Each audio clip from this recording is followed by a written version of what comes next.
Bro, listen. Never in my life associated the word boring with baseball. We know what's up. Me? Yeah. Famous? Yeah. And I'm like giddy over there smiling like, we're about to win this shit. Did everyone give you crap? Give me a good host story. I'm not picking it up. We both love the game. We talk about it every day. Can't get enough baseball. Having some popcorn, you're fooling around your phone. I'd have to wait in line for 3 hours. Hang on, because it's about to be a wild ride. All right, there's no human being on the planet that I would rather talk to right now than Nolan McLean. Fact. Hey, Nolan, how are you? Good. How you doing? All right. This Baseball Isn't Boring podcast. First off, Nolan, you epitomize why baseball isn't boring. Congratulations. I appreciate it. So that's why I want to ask you, there's no wrong answers.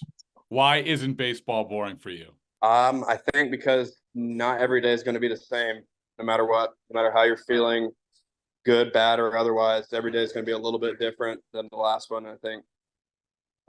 That's unique compared to other sports. You could be feeling the best ever in baseball, seeing the ball great at the plate or throwing the best on the mound, and it might still end up not going in your favor, which is pretty unique in its way. So that's my answer. Well, perfect. Like I said, you're the perfect person to answer. So you epitomize baseball never being the same. And I think I read somewhere where you talked about, obviously, pitching and hitting, and you said, I want to be, and I'm going to paraphrase Nolan, so I apologize. You want to be feel like a kid for as long as you can, right? Yep.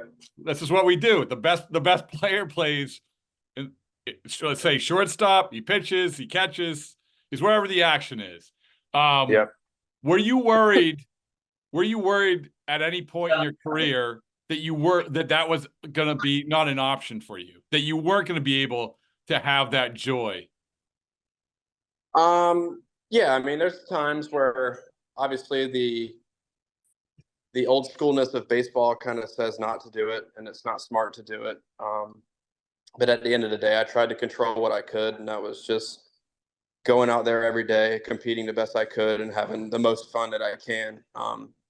And at the end of the day, I've been playing the game since I was a little kid, and I wanted to continue to have the joy now that I had when I was 5, 6, 7, 8 years old playing with my buddies. Try to treat it the same way, even as I'm doing it now as a job.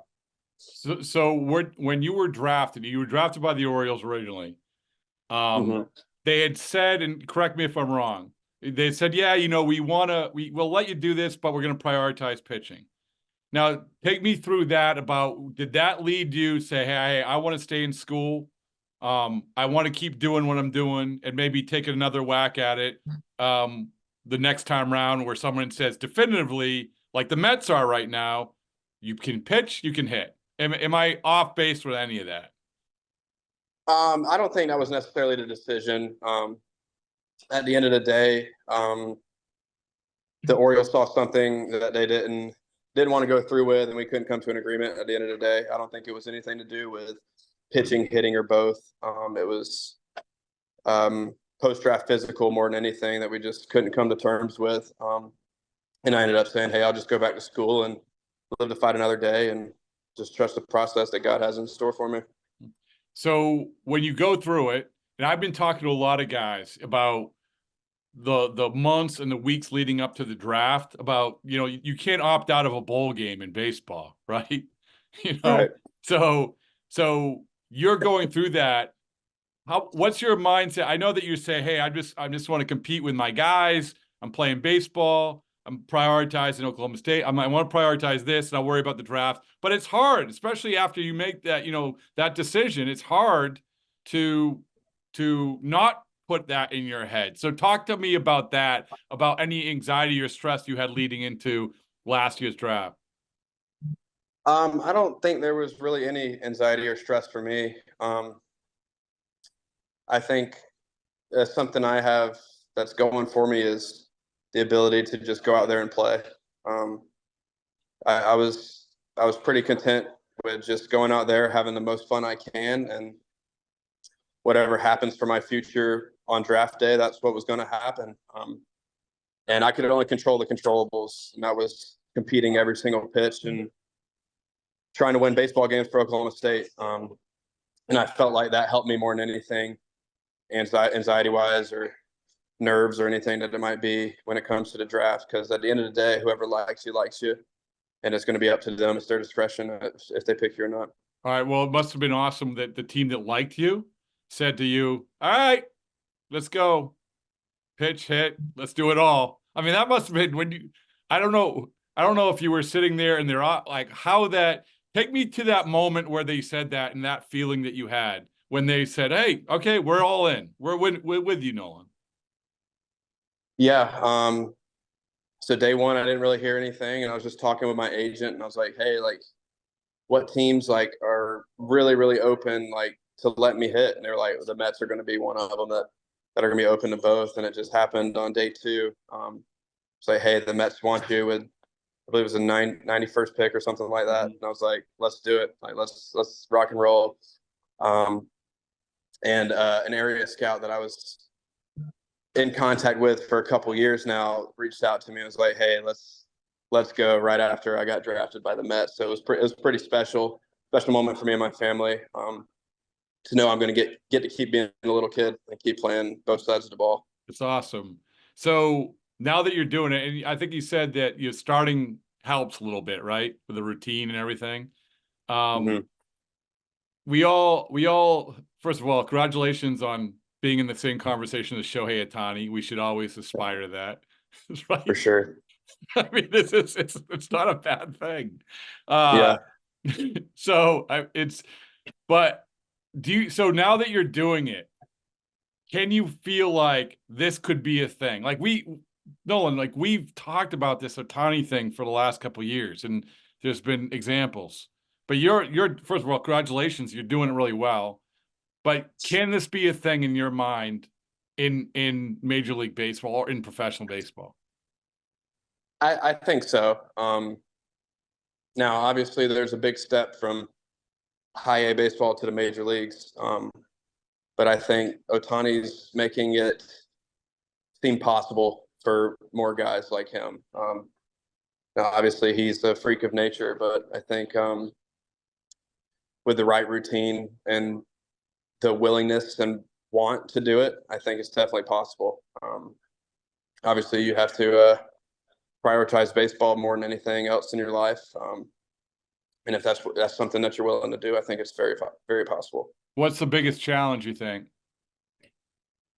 I think routine more than anything. And obviously you can't control injuries. You can do the best you can, but I mean, you see Ohtani's kind of going through it a little bit right now from his arm, but I think trying to control it the best you can and building a routine that keeps longevity in mind, because it's a long season. But I think if you have the right routine, it's very, very capable of doing it.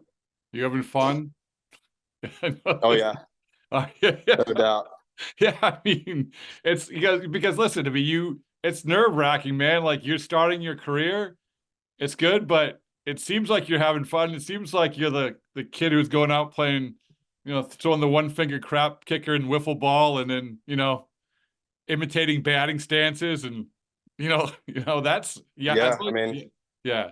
I don't know why the game, like, I don't know what changes in people's mind from when we hit.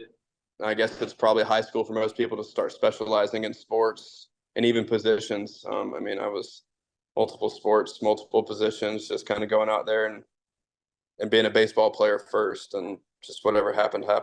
Can I tell you, Mike Trout was on the podcast 2 weeks ago, and he said that exact thing. Like, so Mike Trout he played basketball, he played football all the way through. And he said, if I give anyone advice, it's to just keep playing, man. And I saw that so if you want to echo Mike Trout's comments, number one, in this podcast, you've been compared to Shohei Ohtani and now Mike Trout. It's not bad. Yeah, I'll take those two. How about that? Yeah, I mean, I agree with Mike Trout on that. I don't think anything's helped me quite as much as just being able to adapt to my surroundings by having a basketball, football, baseball background, whatever it might be. Like, if there's some kind of game at a pool party or a cookout or something like that, you best believe I'm going to be in it. And I think that's what that's what helps me more than anything. Because there might not be something in high school in a position that you get into with your body that you get into in baseball that you might get into on the basketball court, whether it's having to guard guys who are way faster, way stronger, way more athletic than me, or trying to escape the pocket as a quarterback. I think there might be, even if it's very slim, there's a slim chance that it translates over to baseball. And I think just not specializing super early also keeps it fun later on in life. It's not a job. I love what I do, and I always have. The last thing is, and by the way, we will be sending you Baseballs and Boring T-shirts. How many you want? You want one for the whole team? It's send as many as you got. Yeah, listen, I'm a big T-shirt guy. As Xander Bogart said, your triceps will never look better. So they're good shirts. The last thing is along those what you just talked about. Give me your best athletic achievement. Now, it can be. I'm dating myself. The movie Napoleon Dynamite, where Uncle Rico says he could throw a football over a mountain, but maybe it's like at a pool park. Give me your best athletic achievement. Oh man. I don't know. I just think it's really cool being really good at everything. Whether it's like the ability to dunk a basketball or throw a football. I mean, I can sling a football pretty well. And you can dunk. Or whether it's, you can dunk. Yeah, all for right. sure. Or I mean, if it's ping pong, I'm pretty nasty at ping pong too. So I don't know. I think the ability to do everything pretty decently and be competitive in any sport I pick up, I think is something I'm pretty good at. By the way, you just gave me my next T-shirt idea.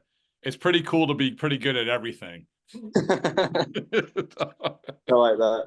All right. Hey, thank you so much, man. Thank you so much. Absolutely. I really appreciate it. It's a blast talk with you. Yeah, I appreciate you having me.